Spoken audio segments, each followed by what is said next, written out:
Saan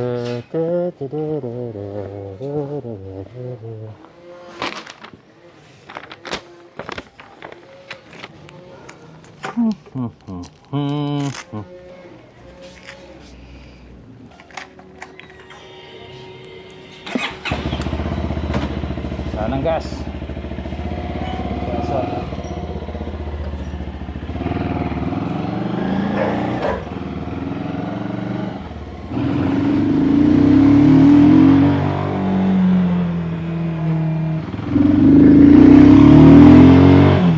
Okay, so this bike feels a lot like the MT-07. Parang yun yung pakaramdam ko sa kanya. The brake is a bit closer towards me, so there's a lot of control going on here.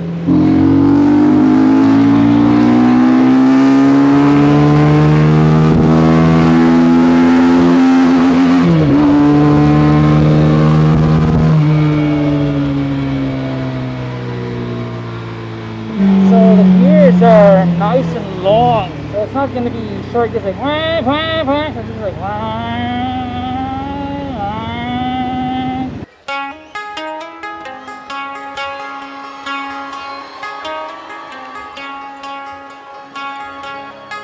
Welcome po sa isa na namang episode ng Makina Moto Features. 2020 o kay sakit mo sa ulo at kahit gaano kabwisit ang mga pangyayari, meron pa rin mga makikintab na diamanting gawain galing sa manufacturers na nagsulputan. Isa na dyan ang patuloy na paglabas ng mga moto companies ng bagong motor sa bagong normal. Tuloy lang, ika nga. Ang Bristol ay may 3 taon na rin sa Pinas. Malakas dating nila noong lumabas yung Bristol Classic Bikes noong 2018. After that, pinakita ng Bristol yung kanilang diversity sa paglabas ng Venturi. At ngayon naman, meron po silang Bristol Mostro 250.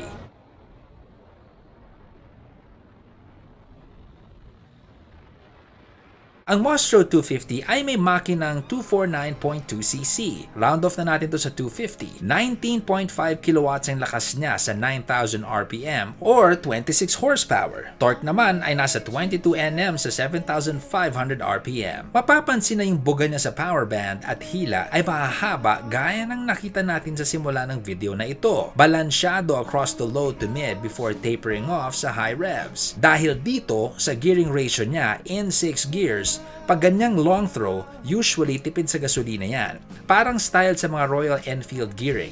Very efficient. The brakes harap-likod natin ay may ABS na. At tulad sa isang tao na naghahanap pa rin ng mahal sa buhay, hindi patali, yung disc brakes ay single pa rin. Fuel injected na po ang Monstro with inverted fork sa harap. Yes, pogi, at monoshock naman siya sa likod. Gulong ay 17 sa harap at 15 sa likod.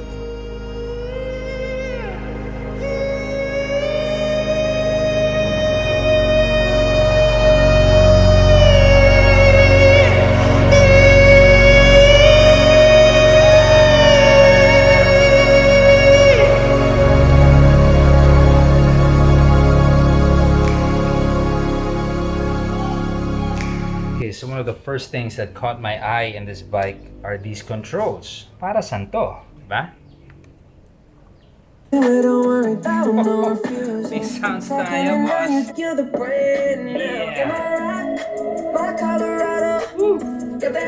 Makina Moto Features, boy. So meron din siyang Bluetooth. Try out Bluetooth with my phone. So we are going to see.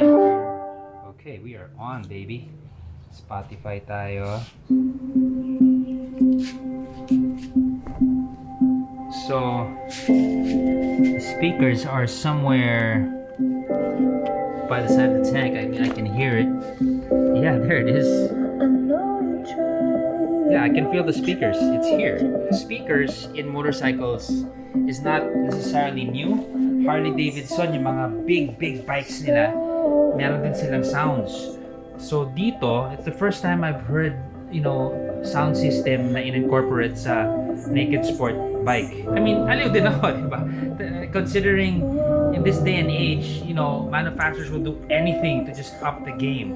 So nilagyan nila na sounds. Now, I'm almost certain, and I hope it is the case, na hindi ito magiging issue pag umulan. Kasi sa Harley Davidson, walang problema eh. I mean, I'm looking at this, it looks like everything's nice and tight. Oops. Sorry, balik natin sa Bluetooth. Yeah. So this is now connected to my phone. I'm playing Spotify and it's playing music.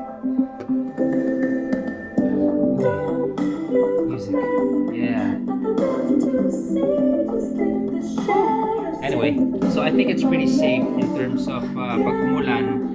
Kasi the control, it's all sealed. There's no button. It's all, nakabalot siya. And it's very touch sensitive. Konting saging mo lang matatamaan na. So yung speakers niya, yan, huwag mo na sigurong tututukan ng hose tapos babasahin mo siyang ganyan, di ba? Basically, liquid cooled siya, 4-stroke. Displacement natin 249.2 or essentially it is already 250cc. Yung tank natin, we are at 15.5 liters. So, laki ng tank eh. This is rated 30 kilometers to a liter. So, for 250cc, 30 kilometers to a liter, it's expected. And we'll see if I can get better mileage or worse with how I ride. So, wet clutch siya, 6 gears, transmission. So, braided frame siya, right over there. Chassis is steel. Tire size natin is 110, 70, 17 sa harap. Tapos sa likod, 150, 55, 15. Mas maliit pero mas makapal. Ito naman, it's thinner but with bigger tires. Okay, we're gonna shut that a bit. But take a look at the lights that we have here. So the lights, so you got LED action over here. Very nice. Signal light natin. That is also LED. As you can see, LED po siya. At the rear, how does it sound?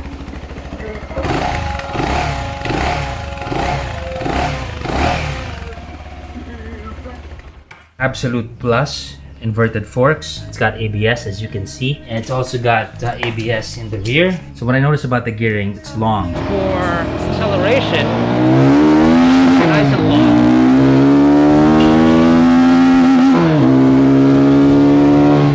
So it's going. It's not like ring. It likes the long gears. Hindi siya pam as compared to its Japanese counterparts na gusto niya makarating ng 4th gear right away. Ito, this likes taking its time.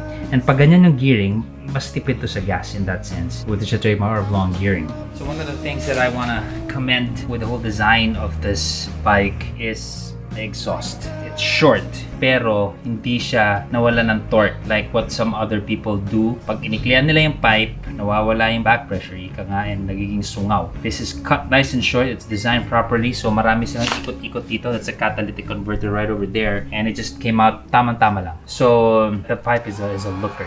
Overall, the design, if you take a good look at it, the rake is pretty steep, so ang ganda ng handling niya. Mas pasok siya dito. Parang MPE series ng Yamaha. That's what it felt like when I was riding it. So this one, this kind of design we've seen in many other bikes. The VMAX has this, parang intake. We also see this in the Diavel. It's a nice design that they put in here.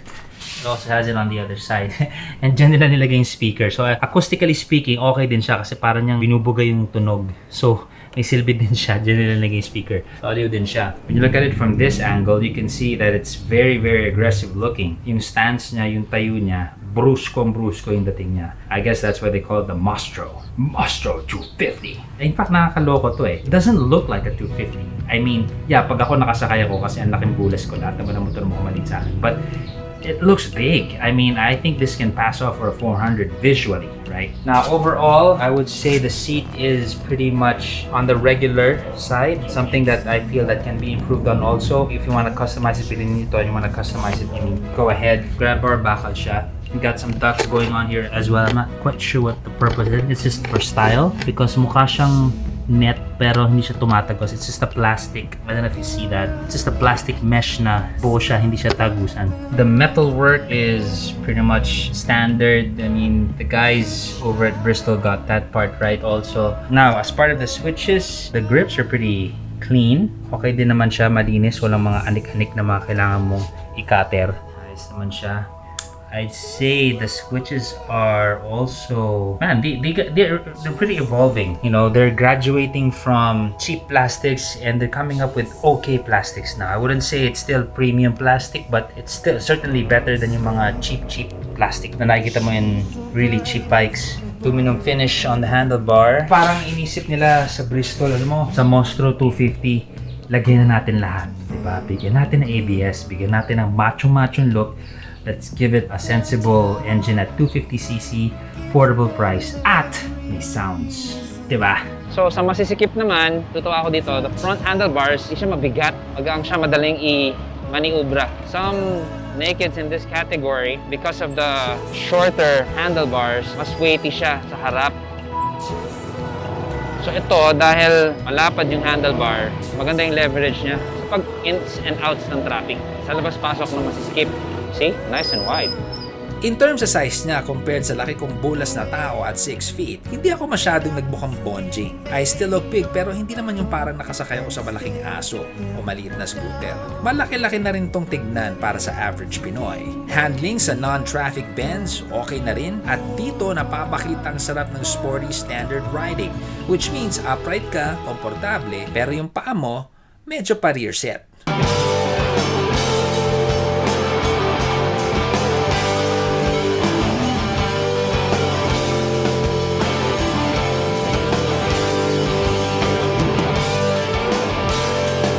Sa suspension, although sporty siya, Bristol had comfort more in mind so hindi siya ganun katigas. Kung gusto mong aggressive cornering na banatan talaga, magpalit ka na shocks. Kung pang araw-araw lang trip mo, okay na yung stock.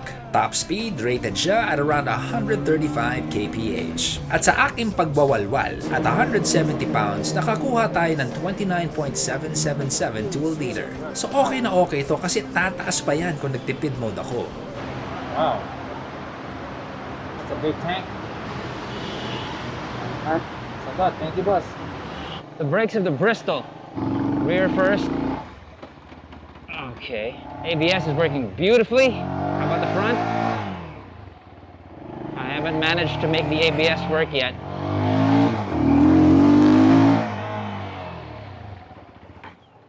Okay. I managed to make the ABS work there with one tug. And that's it. So the front brakes are working really great without you having to skid. So yung front tires niya with the front brakes, it's a pretty good combination stock-wise. Both now. Great stopping power. You can trust the brakes on this guy. And we're off. Sa pagpasok natin ng bagong taon, nakaka-excite ang idea na dumadami ang choices natin sa merkado. Pag maraming motor, mas magandang presyohan para sa ating mga rider. Sa pag-diversify ng Bristol outside the classic-looking two wheels to modern bikes, ang Mostro 250 ay may alok na nakakadagdag sa pag-angat ng features at a very competitive price point. Ang isang bagay na meron sila na sa tingin ko ay hindi para sa lahat ay yung sounds. Aminado tayo dyan, hindi lahat may trip nun. At isa na ako doon. Pero, ang sinasabi ng Bristol dito at pinamumukha sa ibang brands ay sa presyo na ito, kaya pa rin nilang lagyan ng mga bagay-bagay na wala sa iba. So may dagdag silang value kesyo trip mo hindi. Tandaan, promo price nila dito ay nasa 149,000 pesos. At talagang tinatarget nila mga may budget para sa mga scooter na naglalaro sa presyohan na yan. Mapapaisip ka talaga. Kasi sa ganun din presyo, naka 250cc ka na, may ABS ka na harap likod, decent sporty looks, good fuel efficiency, and aggressive yet comfortable stance. Mistulang stepping stone ang Monstro 250 papuntang big bike. Oo, hindi ka pa rin maka-highway, yung mga scooter din naman sa gantong presyo, di ka rin makaka-highway diba? So, saan ka na? SF ang katapat. Ang Monstro 250 is upping the pressure ika nga sa mga may 150k na budget para sa motbot. Ito po ang Bristol Mostro 250. Isa na namang pampagulo sa isipan sa mga naghahanap ng bagong motor sa 150,000 peso range. Good luck at mag-enjoy sa shopping ninyo. Ito si Zach from Makina Moto Features. Ciao! I'm so happy 'cause today I found my friends. They're in my head. I'm so ugly, that's okay 'cause so are you. We broke our mirrors Sunday morning. It's every day for all